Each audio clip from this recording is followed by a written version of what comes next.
Negative energy, positive energy ಇದರ ಬಗ್ಗೆ ತಿಳಿಸಿಕೊಡಿ ಅಂತ ಕೇಳಿದ್ದಾರೆ. ನೆಗೆಟಿವ್ ಎನರ್ಜಿ, ಪಾಸಿಟಿವ್ ಎನರ್ಜಿ ಏನು ಅಂದರೆ, ನೀವೇನೇನು ಕೆಟ್ಟದಾಗಿ ಆಲೋಚನೆಗಳು ಮಾಡ್ತೀರಾ, ದುರಾಲೋಚನೆಗಳನ್ನು ಮಾಡ್ತೀರಾ. ಸೊ ಒಬ್ಬರು ನಷ್ಟ ಹೊಂದುತ್ತಾರೆ, ಮೋಸ ಹೋಗ್ತಾರೆ, ಅವ್ರಿಗೆ ಲಾಸ್ ಆಗ್ತಾ ಇದೆ. ಇದೆಲ್ಲವೂ ಕೂಡ ನಿಮ್ಮ ಆಲೋಚನೆಗಳು, ಕೆಟ್ಟ ಆಲೋಚನೆಗಳು. ಇದೇ ನೆಗೆಟಿವ್ ಎನರ್ಜಿ. ಒಳ್ಳೆ ಆಲೋಚನೆಗಳು ಏನೇನು ಮಾಡ್ತೀರಾ, ಇದೆಲ್ಲವೂ ಕೂಡ ಪಾಸಿಟಿವ್ ಎನರ್ಜಿ. ಆದ್ರಿಂದ ಎನರ್ಜಿನ ಫಸ್ಟು ಹೊರಗಡೆ ಎಲ್ಲೋ ಹುಡುಕೋದಕ್ಕಿಂತ ನಿಮ್ಮೊಳಗಡೆ ಹುಡ್ಕೊಳ್ಳಿ. ನೀವು ಮನಸ್ಸಿನಲ್ಲಿ ಚಿಂತನೆ ಮಾಡೋ ಎಲ್ಲ ವಿಚಾರಗಳು ಸಕಾರಾತ್ಮಕವಾಗಿದ್ರೆ ಅದು ಪಾಸಿಟಿವ್ ಎನರ್ಜಿ, ನಕಾರಾತ್ಮಕವಾಗಿದ್ರೆ ಅದು ನೆಗೆಟಿವ್ ಎನರ್ಜಿ. ಆದ್ರಿಂದ ವಿಚಾರಗಳು ಯಾವ ರೀತಿ ಜನರೇಟ್ ಆಗ್ತಾ ಇದೆ ಮೈಂಡಲ್ಲಿ, ಇದನ್ನ ತಿಳ್ಕೊಳ್ಳಿ. ಅಯ್ಯೋ, ಅವನೇನಾದ್ರೂ ನಾನು ದುಡ್ಡು ಎತ್ಕೊಂಡು ಓಡೋಗ್ಬಿಟ್ರೆ, ಇದು ನೆಗೆಟಿವ್ ಎನರ್ಜಿ. ನಿಜವಾಗ್ಲೂ ನಾನು ಕಷ್ಟಪಟ್ಟಿದ್ದು ದುಡ್ದಾಗಿದ್ರೆ ನನ್ನ ಹತ್ರ ಬಂದೇ ಬರ್ತದೆ ದುಡ್ಡು, ನಂದಲ್ವಾ, ಅದು ಖಂಡಿತವಾಗ್ಲೂ ಹೋಗೇ ಹೋಗ್ತದೆ, ಏನು ಮಾಡೋಕ್ಕಾಗಲ್ಲ. ಇದು ಪಾಸಿಟಿವ್ ಎನರ್ಜಿ. ಸೊ ತಿಳ್ಕೊಳ್ಬೇಕು, ಸತ್ಯವಾದದ್ದನ್ನು ತಿಳ್ಕೊಳ್ಬೇಕು. ಅನುಭವದಿಂದ ನಾವು ಜ್ಞಾನವನ್ನು ಪಡ್ಕೊಳ್ಬೇಕು, ಅಥವಾ ಅನುಭವಸ್ಥರಿಂದ ಜ್ಞಾನವನ್ನು ಪಡ್ಕೊಳ್ಬೇಕು. ಆ ಪಡ್ಕೊಂಡಾಗ ಅದು ಎಕ್ಸ್ಟ್ರಾರ್ಡಿನರಿ ರಿಸಲ್ಟ್ ಕೊಡೋದಕ್ಕೆ ಸ್ಟಾರ್ಟ್ ಆಗುತ್ತೆ. ಅದಕ್ಕೆ negative energy, positive energy first ಬರೋದು ನಿಮ್ಮ ವಿಚಾರಗಳಿಂದ. ಆ ವಿಚಾರವನ್ನು ಜನರೇಟ್ ಮಾಡ್ತಿರಲ್ಲ, ಇದನ್ನ ನೀವು ನೆಗೆಟಿವ್ ಆಗಿ ಜನರೇಟ್ ಮಾಡಬೇಡಿ. ನನಗೇನಾದ್ರೂ ಕೆಲಸ ಸಿಕ್ಲಿಲ್ಲ ಅಂದರೆ, ನನಗೇನೋ ಕೆಲಸ ಹೋಗ್ಬಿಟ್ರೆ, ಅವ್ರೇನಾದ್ರೂ ಪಾಸ್ ಮಾಡಲಿಲ್ಲ ಅಂದರೆ, ಇದೆಲ್ಲವೂ ಕೂಡ ನೆಗೆಟಿವ್ ಎನರ್ಜಿ. ನೆಗೆಟಿವ್ ಎನರ್ಜಿ ನೆಗೆಟಿವ್ ಎನರ್ಜಿನ ಅಟ್ರಾಕ್ಟ್ ಮಾಡುತ್ತೆ. ಒಂದು ಉದಾಹರಣೆ, ನಿಮ್ಗೆ ಯಾರೋ ಒಬ್ರು ಕ್ಲೋಸ್ ಫ್ರೆಂಡ್ ಇರ್ತಾರೆ, ತುಂಬ ಕ್ಲೋಸ್ ಅಂದರೆ ಆತ್ಮೀಯರು, ಬಹಳ ಆತ್ಮೀಯರು, ಯಾರಾದರೂ ಆಗಿರಲಿ. ಇವ್ರಿಗೆ ನಿಮ್ಮ ಬರ್ತ್ಡೇಗೆ ಪರ್ಟಿಕ್ಯುಲರ್ ಐಟಮ್ನೇ ತಗೊಂಬಂದು ಕೊಡ್ತಾರೆ. ಯಾಕೆ ಅಂತಂದ್ರೆ, ಈಗ ಉದಾಹರಣೆ ವಿತೇಶ್ ಕಾರ್ತಿಕ್, ಅವನು ಅಮೆರಿಕದಲ್ಲಿದ್ದಾನೆ, ಅವನಿಗೆ ಬಿಳಿ ಬಟ್ಟೆ ಕಂಡ್ರೆ ಇಷ್ಟ ಅಂತ ಸುಮ್ಮನೆ ಉದಾಹರಣೆಗೆ ಇಟ್ಕೊಳ್ಳಿ. ನಾನು ಅವನಿಗೆ ಪ್ರತಿ ಬರ್ತ್ಡೇಗೆ ಗಿಫ್ಟ್ನ ಬಿಳಿ ಬಟ್ಟೆನೇ ಕೊಡ್ತೀನಿ. ಕಾರಣ ಏನು ಅಂದ್ರೆ, ಅವನಿಗೆ ಬಿಳಿ ಕಂಡ್ರೆ ಇಷ್ಟ ಅಂತ ಕೊಡ್ತೀನಿ ನಾನು. ಅದೇ ರೀತಿ ನಾನೇನ್ ಮಾಡ್ತೀನಿ, ಇನ್ನೊಬ್ಬ ರವಿಗೆ ಹೇಳಿರ್ತೆ, ರವಿ ಅವನಿಗೆ ವಿತೇಶ್ಗೆ ಬಿಳಿ ಬಟ್ಟೆ ಕಂಡ್ರೆ ಇಷ್ಟ ಕಣೋ ಅಂತ. ಹೌದಾ, ಅವ್ನ ಬರ್ತ್ಡೇಗೆ ಅವನು ಶೂ ಕೊಡಿಸ್ತೇನೆ, ಬಿಳಿ ಶೂ ಕೊಡಿಸ್ತೇನೆ, ಯಾಕೆಂದ್ರೆ ಅವನಿಗೆ ಬಿಳಿದ್ ಬಹಳ ಇಷ್ಟ. ಅದೇ ರೀತಿ ಇನ್ನೊಬ್ಬ ರವಿ ಇನ್ನೊಬ್ಬನಿಗೆ ಹೇಳ್ತಾನೆ, ಅವನ ಫ್ರೆಂಡ್ಗೆ, ವಿತೇಶ್ಗೆ ಬಿಳಿ ಕಂಡ್ರೆ ಇಷ್ಟ ಅಂತ. ಅವನೇನ್ ಮಾಡ್ತಾನೆ, ಸೊ ಬಿಳಿ ಕಲರ್ ಕೋಟ್ ಕೊಡಿಸ್ತಾನೆ. ಸೊ ಅವನಿಗೆ ಬೇಡ ಬೇಡ ಬೇಡ ಅಂತಂದ್ರು ಬರೀ ಬಿಳಿನೇ ಬರ್ತಾ ಇರ್ತದೆ. ಯಾಕೆ ಅಂತಂದ್ರೆ, ಅವನಿಗೆ ಬಿಳಿ ಕಂಡ್ರೆ ಇಷ್ಟ ಅಂತ ನಾನು ಸ್ಪ್ರೆಡ್ ಮಾಡ್ಬಿಟ್ಟಿದ್ದೀನಿ ಎಲ್ಲರಿಗೂ.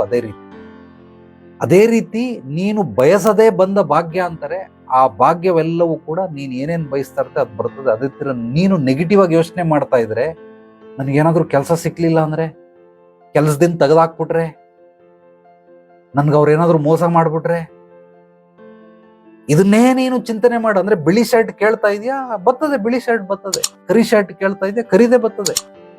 ಕೆಂಪು ಶರ್ಟ್ ಕೇಳ್ತಾ ಇದೆ, ಕೆಂಪುದೇ ಬರ್ತದೆ. ಅದಕ್ಕೆ ಹಿಂಗೆ ಯೋಚನೆ ಮಾಡು. 100% ನೀನ್ ಬಯಸಿದ್ ಸಿಕ್ಕೇ ಸಿಗತ್ತೆ. ನಿನ್ ಕೆಲ್ಸದಿಂದ ತೆಗೆದಾಕ್ಬಿಟ್ರೆ ತೆಗೆದಾಕಿ ಬಿಡ್ತಾರೆ. ಹೇಳೋದು ಕೇಳೋದೇನಿಲ್ಲ, ತೆಗೆದಾಕಿ ಬಿಡ್ತಾರೆ. ನನ್ಗೆ ಲಾಸ್ ಆಗ್ಬಿಟ್ರೆ ಲಾಸ್ ಆಗೇ ಹೋಯ್ತು. ಯಾಕೆಂದ್ರೆ ನೀನ್ ಬಯಸ್ತಾ ಇರೋದು ಅದನ್ನೇ. ಲಾಸ್ ಆಗ್ಬಿಟ್ರೆ ಕರಿತಾ ಇದೆಯಾ, ನೆಗೆಟಿವ್ ಎನರ್ಜಿನ ಕರಿತಾ ಇದೆಯಾ, ಬಾ ಬಾ ಬಾ ಬಾ ಅಂತ. ಅದಕ್ಕೆ ಬಂತು, ಬಡ್ಕೊಂಡು ಎಲ್ಲ ಕೊಚ್ಕೊಂಡು ಹೋಗ್ಬಿಡ್ತಾ ಅಷ್ಟೇ. ನಾನೇನಾದ್ರೂ ಲಾಸ್ ಆಗ್ಬಿಟ್ರೆ, ಆಗ್ಬಿಟ್ರೆ ಎಲ್ಲ ಆಗೋಯ್ತು. ನೀನ್ ಯಾವಾಗ ಆಗ್ಬಿಟ್ರೆ ಅಂತ ಅನ್ಕೊಂಡೆ, ಅಲ್ಲಿಂದನೇ ಸ್ಟಾರ್ಟ್ ಆಗೋಯ್ತು, ಡೋರ್ ಓಪನ್ ಆಗೋಯ್ತು. ಇನ್ನ ಅದು ಡ್ಯಾಮ್ದು ಡೋರ್ ಓಪನ್ ಮಾಡ್ತಾರಲ್ಲ, ಓಪನ್ ಮಾಡಿದ್ದಕ್ಕೆ ಏನು ಕಿಲೋಮೀಟರ್, 1000 ಕಿಲೋಮೀಟರ್ ಸ್ಪೀಡಲ್ಲಿ ಹೋಗ್ತದೆ. ಅಕಸ್ಮಾತ್ ಕೈ ಕೊಟ್ರೆ ಕೈ ಕಟ್ಟಾಗ್ಬಿಡ್ತದೆ, ಅಷ್ಟು ವೇಗವಾಗಿ ನುಗ್ತಾ ಇರ್ತದೆ. ಅದಕ್ಕೋಸ್ಕರ ನೀನು ಅಲ್ಲಿ ನುಗ್ಗಿಸ್ಕೊಂಬಿಟ್ಟೆ, ನನ್ಗೇನಾದ್ರೂ ಕೆಲಸ ಹೋಗ್ಬಿಟ್ರೆ, ಅದು ಡ್ಯಾಮ್ ಓಪನ್ ಆಗೋಯ್ತು. ಓಪನ್ ಆಗಿದ ತಕ್ಷಣನೇ ಈಗ ಬಂದ್ಬಿಡ್ತು, ಫುಲ್ ಹೆವಿ ಸ್ಪೀಡಲ್ಲಿ ಹೋಗ್ತಾ ಇರ್ತದೆ. ನೀನೇನಾದ್ರೂ ಅಡ್ಡ ಬಂದ್ರೆ ನಿನ್ನ ಚರ್ಮ ಸುಲ್ಕೊಂಡು ಹೋಗ್ಬಿಡ್ತದೆ, ಸತ್ತೇ ಹೋಗ್ಬಿಡ್ತಿ.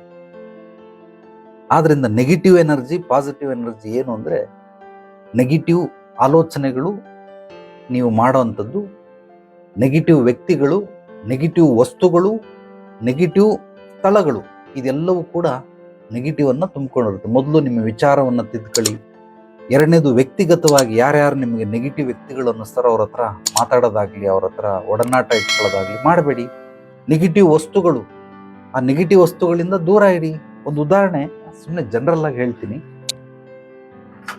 ಈಗ ಈ ಚಾಕು ನಾನು ಸುಮ್ಮನೆ ಹಿಂಗೆ ತೆಗಿತಾ ಇರ್ತೀನಿ, ಹಿಂಗೆ ಮಾಡ್ತಾ ಇರ್ತೀನಿ, ಇಷ್ಟೇ, ಜಾಸ್ತಿ ಇಲ್ಲ. ಹಿಂಗೆ ತೆಗಿಯೋದು, ಹಿಂಗೆ ಮಾಡೋದು. ಇದರಿಂದ ಏನಾಗುತ್ತೆ ಅಂದ್ರೆ, ನನ್ನ ಮನಸ್ಸು ವಿಚಲಿತಗೊಳ್ತದೆ ಈ ಶಬ್ದಕ್ಕೆ. ನಾನು ಏನು ಮಾಡ್ತೀನಿ, ನಾನಾದರೂ ಕುಯ್ಕೊಂಬಿಡ್ತೀನಿ, ಇಲ್ಲ ಬೇರೆ ಏನನ್ನಾದರೂ ಕುಯ್ಯಕ್ಕೆ ಟ್ರೈ ಮಾಡ್ತೀನಿ. ಅದೇ ರೀತಿ ಇದು ನೆಗೆಟಿವ್ ವಸ್ತು. ಅಂದರೆ ನೆಗೆಟಿವ್ ವಸ್ತು ಅಂದರೆ ಇದು ಅನುಕೂಲಕ್ಕೆ ಇಟ್ಕೋಬೇಕು. ಆದರೆ ನಾನು ಇದನ್ನ ಹಿಂಗೆ ಮಾಡ್ತಾ ಇದ್ರೆ ಕೆಲಸ ಇಲ್ಲ, ಇರಲಾರ್ದ ಇರ ಬಿಟ್ಕೊಂಡ್ರು ಅಂತಾರಲ್ಲ, ಆ ರೀತಿ ಹಿಂಗೆ ಮಾಡ್ತಾ ಇದ್ರೆ ಆ ಸೌಂಡ್ ನನಗೆ ಟ್ರಿಗರ್ ಮಾಡ್ತದೆ. ಅದಕ್ಕೆ ಚಾಕುನ, ಮಚ್ಚನ್ನ, ಗನ್ನನ್ನ ಹಿಂಗೆ ಇಟ್ಕೊಂಡ್ರೆ ತೆಗೆದು ಸುಮ್ಮನೆ ಸೂಸೈಡ್ ಮಾಡ್ಕೊಂಡಿರೋರು ಇದ್ದಾರೆ. ನೀವು ಗೂಗಲಲ್ಲಿ ಸರ್ಚ್ ಮಾಡಿ ನೋಡಿ, ಸೂಸೈಡ್ ಯಾಕೆ ಮಾಡ್ಕೊಳ್ತಾರೆ ಅಂತ. ಅದಕ್ಕೆ ಗೂಗಲಲ್ಲಿ ಹೊಡೆದ್ರೆ, ಯೂಟ್ಯೂಬಲ್ಲೂ ಇದೆ. ನಾನು ಇಂಥವೆಲ್ಲ ನೋಡ್ತೀನಿ, ನನಗೆ ಅನುಭವಗಳು ಬೇಕು, ಆದ್ರಿಂದ ನೋಡ್ತೀನಿ.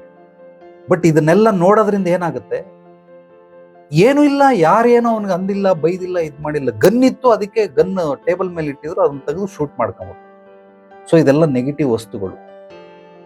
ಅದೇ ರೀತಿ ನೆಗೆಟಿವ್ ಸ್ಥಳಗಳಿರ್ತವೆ. ಆ ಸ್ಥಳಗಳಲ್ಲಿ ನಾವು ಹೋದಾಗ ನಮ್ಗೆ ಆ ರೀತಿ ವೈಬ್ರೇಷನ್ ಚೇಂಜ್ ಆಗುತ್ತೆ. ಆಗ ನಮಗೆ ಕೋಪ ಬರ್ತದೆ, ಅಥವಾ ನಾವು ಬಡದಾಟ ಮಾಡ್ತೀರಿ, ಅಥವಾ ಕೆಟ್ಟ ಮಾತುಗಳನ್ನು ಬಳಸಿ ನಾವು ಅಲ್ಲಿಂದ ಹೊರಗಡೆ ಹೋಗೋದಕ್ಕೆ ಬಹಳ ಕಷ್ಟ. ಅದೇನೋ ಅಲ್ಪ ಸ್ವಲ್ಪದ್ರಲ್ಲಿ ಡ್ಯಾಮೇಜ್ ಆಯಿತು, ಓಕೆ, ಹೋಗ್ಲಿ, ಪರವಾಗಿಲ್ಲ. ಬಟ್ ಬಡದಾಟ ಕೊಲೆಗಳೆಲ್ಲ ಆಗ್ಬಿಡ್ತವೆ ನೆಗೆಟಿವ್ ಸ್ಥಳಗಳಿಗೆ ಹೋದಾಗ. ಅದಕ್ಕೆ ಆ ರೀತಿ ನೆಗೆಟಿವ್ ಆಗಿ ಮಾತಾಡಬೇಡಿ. I recently went through it, ಗುರುಜಿ, very true words. Negative energy always comes from our thoughts and thinking. 100% my dear.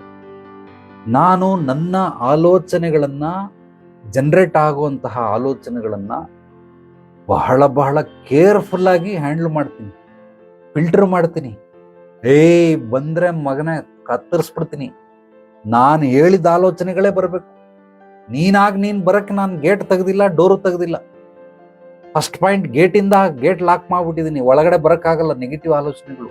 ಅಕಸ್ಮಾತ್ ಗೇಟ್ ದಾಟ್ಕೊಂಡ್ ಬಂದ್ಬಿಟ್ರು ಮೇನ್ ಡೋರ್ನ ತೆಗೆದ್ಬಿಟ್ಟು ಬರೋಕ್ಕಾಗಲ್ಲ.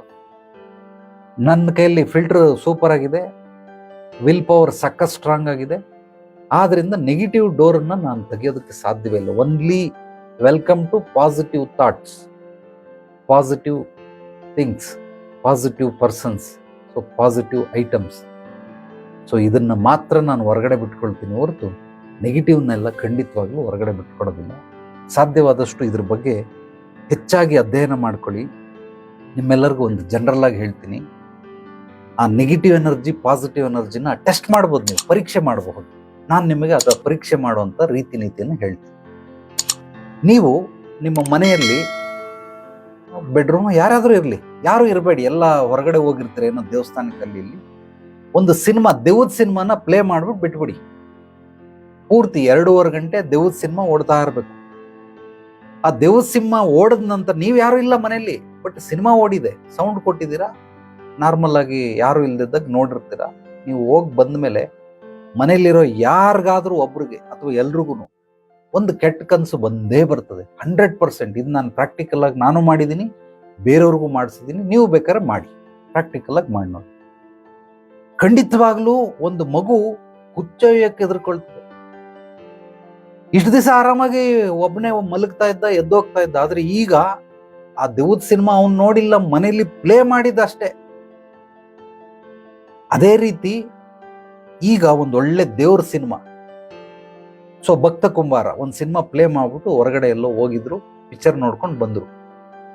ಅವತ್ತು ಅವ್ರು ಯಾರು ಮನೇಲಿಲ್ಲ, ಆದ್ರೆ ಪ್ಲೇ ಆಗ್ತಾ ಇದಿಲ್ಲಿ ಆ ವೈಬ್ರೇಷನ್ ಇದೆಯಲ್ಲ, ಸೌಂಡ್ ವೈಬ್ರೇಷನ್, ಅದೆಲ್ಲವೂ ಕೂಡ ಮನೇಲಿರೋ ಅಷ್ಟು ಆ ಗಾಳಿಯನ್ನ ಪಾಸಿಟಿವ್ ಎನರ್ಜಿಯಾಗಿ ಕನ್ವರ್ಟ್ ಮಾಡ್ಬಿಟ್ಟಿರ್ತದೆ. ಅವತ್ತು ನಿಮಗೆ ದೇವ್ರ ಕನಸುಗಳು ಬರ್ತವೆ, ಒಳ್ಳೊಳ್ಳೆ ಕನಸುಗಳು ಬರ್ತವೆ. ಅಥವಾ ಕನಸು ಬರಲಿಲ್ಲ ಅಂದ್ರೆ ಅದ್ಭುತವಾಗಿ ನಿದ್ದೆ ಬರ್ತದೆ. ಎಲ್ಲರೂ ಕೂಲ್ ಆಗಿರ್ತೀರಾ, ಕಾಮ್ ಆಗಿರ್ತೀರಾ. ಇದನ್ನು ಬೇಕಾದ್ರೆ ನೀವೆಲ್ಲರೂ ಪ್ರಾಕ್ಟಿಕಲ್ ಆಗಿ ಮಾಡಿ ನೋಡಿ. ನಾನು ಮಾಡಿದ್ದೀನಿ, ಸುಮಾರು ಜನಕ್ಕೆ ಮಾಡಿಸಿದ್ದೀನಿ. ಆದ್ರಿಂದ ನೀವು ಬೇಕಾದ್ರೆ ಇದನ್ನು ಮಾಡಬಹುದು. ಮಾಡಿದಾಗ ನಿಮಗೆ ಗೊತ್ತಾಗುತ್ತೆ, ಅನುಭವಕ್ಕೆ ಬರ್ತದೆ. ಸೊ ಈ ರೀತಿ ನಾವು ಏನೇನು ಯೋಚನೆ ಮಾಡ್ತಾ ಇದ್ದೀರಿ, ಆ ಯೋಚನೆಗಳೆಲ್ಲವೂ ಕೂಡ ನಮ್ಮ ವಾತಾವರಣವನ್ನು ಸೊ ಕುಲುಷಿತಗೊಳಿಸ್ತವೆ. ನೆಗೆಟಿವ್ ಇದ್ರೆ ಸೊ ಶುದ್ಧಗೊಳಿಸ್ತವೆ, ಪಾಸಿಟಿವ್ ಇದ್ರೆ. ಇಲ್ಲಿ ನಮ್ಮ ಆಫೀಸಿಗೆ ನೀವು ಯಾರಾದರೂ ಬಂದು ನೋಡಿ, ನೀವು ಬಂದ್ರೆ ಗೊತ್ತಾಗುತ್ತೆ. ಬಂದಿರೋರು ಗೊತ್ತಾಗುತ್ತೆ, ಎಲ್ಲರೂ ಬಂದಿಲ್ಲ, ಕೆಲವರು ಬಂದಿದ್ದೀರಾ. ಒಳ್ಳೆ ಸಿಕ್ಕಾಬಟ್ಟೆ ಹೈ ಎನರ್ಜಿ ಇದೆ, high positive energy, high positive vibration ಇದೆ. ರೀಸನ್ ಏನು? ದಿನನಿತ್ಯ ಧ್ಯಾನ ಮಾಡ್ತೀನಿ, ಕೆಲವೊಂದು ಮಂತ್ರಗಳನ್ನು ಉಚ್ಚಾರಣೆ ಮಾಡ್ತೀನಿ, ಪಾಸಿಟಿವ್ ಥಾಟ್ಸ್ನ ಜನರೇಟ್ ಮಾಡ್ತೀನಿ. ಸೊ ಇಲ್ಲಿ ಸಾಕಷ್ಟು ಕ್ರಿಯಾಕರ್ಮಗಳು ನಡೀತವೆ. ಪ್ರತಿ ಅಮಾವಾಸ್ಯೆ ಹುಣ್ಣಿಮೆಗೆ ಹೋಮ ಮಾಡ್ತೀನಿ. ಸಾಕಷ್ಟು ಜನ ಬಂದಿರ್ತಾರೆ, ಅವ್ರ ಸಮಸ್ಯೆಗಳನ್ನೆಲ್ಲ ಅಮಾವಾಸ್ಯೆ ದಿವಸ ಸುಟ್ಟು ಭಸ್ಮ ಮಾಡೋದಕ್ಕೆ, ನೆಕ್ಸ್ಟ್ ಹುಣ್ಣಿಮೆ ದಿವಸ ಅವ್ರ ನೆಕ್ಸ್ಟ್ ಅಭಿವೃದ್ಧಿ ಸಮೃದ್ಧಿ ಆಗೋದಕ್ಕೆ ಅಥವಾ ಪರಿಹಾರಗಳು ಸಿಗೋದಕ್ಕೆ ಅವ್ರಿಗೆಲ್ಲರಿಗೂ ಮಾಡ್ತೀನಿ. ಆ ರೀತಿ ಇರೋದ್ರಿಂದ ಇಲ್ಲಿ ಒಂದು ಒಳ್ಳೆ ಸೂಪರ್ ಎನರ್ಜಿ ಇದೆ, ಸಖತ್ತಾಗಿದೆ, ಎಕ್ಸ್ಟ್ರಾ ಎನರ್ಜಿ ಫೀಲ್ ಮಾಡ್ಬೋದು. ಅದು ಬಂದಿರೋರ್ಗೆ ಗೊತ್ತಾಗುತ್ತೆ. ಅದಕ್ಕೋಸ್ಕರ ಸಾಕಷ್ಟು ಜನ ಫೋನಲ್ಲಿ ಕನ್ಸಲ್ಟೇಷನ್ ಕೊಡಿ ಅಂತಾರೆ. ಬೇಡಪ್ಪ, ನೇರವಾಗಿ ಬಂದ್ಬಿಡಿ. ತುಂಬಾ ದೂರ ಏನೋ ಅವ್ರು ಬಾಂಬೆಲಿದ್ದಾರೆ, ಪುಣೆಲಿದ್ದಾರೆ, ಡೆಲ್ಲಿಲಿದ್ದಾರೆ ಅಂದ್ರೆ ಬಂದು ಹೋಗೋದೇ 1 ದಿವಸ 2 ದಿವಸ ಆಗ್ಬಿಡ್ತದೆ. ಅಂಥವ್ರಿಗೆ ಬೇಕಾದ್ರೆ ಕೊಡ್ಬೋದು ಅಷ್ಟೇ. ಆದ್ರೆ ಇಲ್ಲಿ ಸುತ್ತಮುತ್ತ ಇರ್ತಾರೆ ಕೆಲವರೆಲ್ಲ. ಫೋನ್ ಮಾಡಿ ಬಹಳ ಕೋಪ ಬರ್ತದೆ. ಇಲ್ಲಿರೋದು ನಾನು ತುಂಬಾ ದೂರ ಗುರುಜಿ, ಬರಕ್ಕಾಗಲ್ಲ. ಎಲ್ಲ ಚಾಮರಾಜಪೇಟೆಯಲ್ಲಿ ಇದ್ದೀನಿ. ಅಬಾ ಚಾಮರಾಜಪೇಟೆ ಮೆಜೆಸ್ಟಿಕ್ ಇಂದ ಬಾಗ್ಲೂರು ಕ್ರಾಸ್ ಹಿಂಗ್ ಬಂದ್ಬಿಟ್ರೆ ಮುಗದೇ ಹೋಯ್ತು. ಅದು ಬಿಟ್ಬಿಟ್ಟು ತುಂಬಾ ದೂರ ಇದ್ದೀನಿ ಅಂದ್ರೆ ನಾನೆಲ್ಲೋ ಅವಳು ದುಬೈಲ್ಲೋ ಅಮೆರಿಕದಲ್ಲಿ ಇದ್ದಾಳೇನೋ ಅಂತ ಅನ್ಕೋಬೇಕು. ಆ ರೀತಿ ದುಬೈ ತುಂಬಾ ದೂರ ಇದ್ದೀನಿ. ಮತ್ತೆ ಕೆಲವ್ರು ಎಲ್ಲಿದ್ರು, ನಾನು ತುಂಬಾ ನೆಲಮಂಗಲ ಗುರುಜಿ, 100 ಕಿಲೋಮೀಟರ್ ಆಚೆ. ಅಯ್ಯೋ, 100 ಕಿಲೋಮೀಟರ್ ಆಚೆನಲ್ಲಿ ಸಮುದ್ರದ ಆಚೆಯಿಂದ ಬರ್ತಾರೆ ಕನ್ಸಲ್ಟೇಷನ್ ಫೀಸ್ ಕೊಟ್ಟು ನೋಡಕ್ಕೆ. ನೀನ್ ಯಾವ ಪುಟ್ಗಾಸಿ ನೆಲಮಂಗಲ ಎಷ್ಟು ದೂರ ಆಯ್ತಾ? ಏನೋ ಬಹಳ ದೂರ ಇದ್ದೀನಿ ಅಂತ. ಬಾ, ನೀನು ಖಂಡಿತವಾಗ್ಲು ಬಂದು ಭೇಟಿ ಮಾಡು. ಬಟ್ ಬರಲ್ಲ, ಕೆಲವರೆಲ್ಲ ಬರಲ್ಲ. ಯಾಕೆಂದ್ರೆ ಅವ್ರಿಗೆ ಪುಕ್ಸಟ್ಟೆ ಗಂಡ ಹೊಟ್ಟೆ ತುಂಬುಂಡ ಅಂತ ಅವರೇ ಬರಬೇಕು.